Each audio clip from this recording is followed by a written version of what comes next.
पिरापल्ली जिला रामागुंडम निर्वाचन क्षेत्र एनटीपीसी रामागुंडम विधायक राज ठाकुर मेकॉन सिंह ने कहा कि कांग्रेस पार्टी के सत्ता में आने के बाद से मुख्यमंत्री रेवंत रेड्डी खेलों को उच्च प्राथमिकता दे रहे हैं।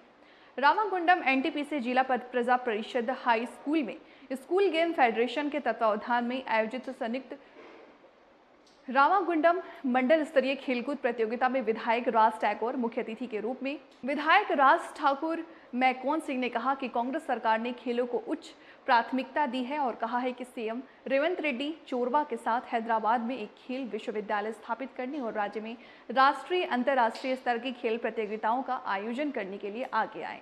उन्होंने कहा कि खेलों को बढ़ावा देने के लिए प्रत्येक विधानसभा क्षेत्र में मिनी स्टेडियम बनाए जाएंगे और कहा कि पढ़ाई के साथ साथ खेलों में भी आगे बढ़ें और राष्ट्रीय एवं अंतर्राष्ट्रीय स्तर पर खिलाड़ी के रूप में आगे बढ़ें।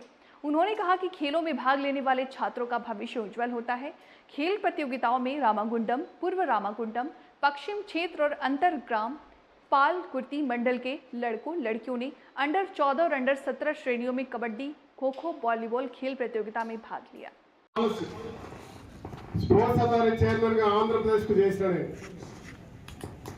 ఆరాధన నుంచి శ్రీకాకుళం నుంచి ఆదిలాబాద్ దాకా ఒక క్రీడా జ్యోతి సీఎం గా ప్రారంభించి మీలాంటి విద్యార్థులను కలిసి ఎవరైతే క్రీడాకారులు ఉన్నారో వాళ్ళని గుర్తించి అంతర్జాతీయ స్థాయికి తీసుకురాగలిగారు। దురదృష్టం గత 10 సంవత్సరాల నుంచి క్రీడలు లేవు। అయితే ప్రతిసారి చెప్పే మాట నేను చెప్పేవాడిని, దాన్ని మన మహానాయకుడు ఒకరు రాజశేఖర రెడ్డి గారు, సునీల్ దత్ గారు కేంద్ర మంత్రిగా, రాజశేఖర ముఖ్యమంత్రిగా వారు కూడా చెప్పడం జరిగింది, ఇష్టంగా చదివితే చదువులో రాణిస్తాం, క్రీడల్లో కష్టపడితే ఖచ్చితంగా అంతర్జాతీయ స్థాయికి పోగలుగుతాం। మరి ఆ యొక్క కార్యక్రమాన్ని ఇక్కడున్న టీచర్స్ కూడా ఇష్టంతో చదివేయండి, క్రీడల్లో కష్టపడితే తప్పకుండా అంతర్జాతీయ స్థాయికి రావచ్చు। దీనికి మరి ఈరోజు ప్రభుత్వం రాష్ట్ర ముఖ్యమంత్రి రేవంత్ రెడ్డి గారు గతం కంటే భారతదేశంలో అన్నిటికంటే ముఖ్యంగా రాబోయే రోజుల్లో ఒలింపిక్స్ ఇక్కడ నిర్వహించడానికి కావాల్సినటువంటి ఏర్పాట్లు స్టేడియంలే కాదు, దానికి కావాల్సిన ఇన్ఫ్రాస్ట్రక్చర్ తో పాటు మీ అందరికి కూడా ప్రతి ఒక్క స్కూల్లో ఖచ్చితంగా గంట సేపు స్కూల్ పీరియడ్ ఉండాలి। స్పోర్ట్స్ డైరెక్టర్ ఉన్నటువంటి పీఈటీ టీచర్లకు ప్రాధాన్యత కలిగిస్తూ ప్రతి నియోజకవర్గంలో ఒక స్పోర్ట్స్ స్కూల్ నిర్వహించడానికి ఇలా నిర్ణయం తీసుకున్నాం।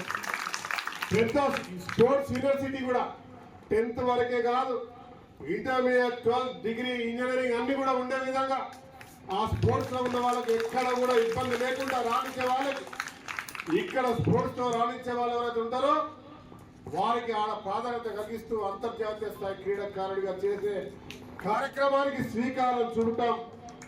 మీరు ఎవరైతే టాలెంట్ గా రాణిస్తారో వారికి అన్ని రకాల ఆదుకొని క్రీడలో రావడానికి ప్రోత్సహించే కార్యక్రమానికి ప్రభుత్వం శ్రీకారం చుట్టింది।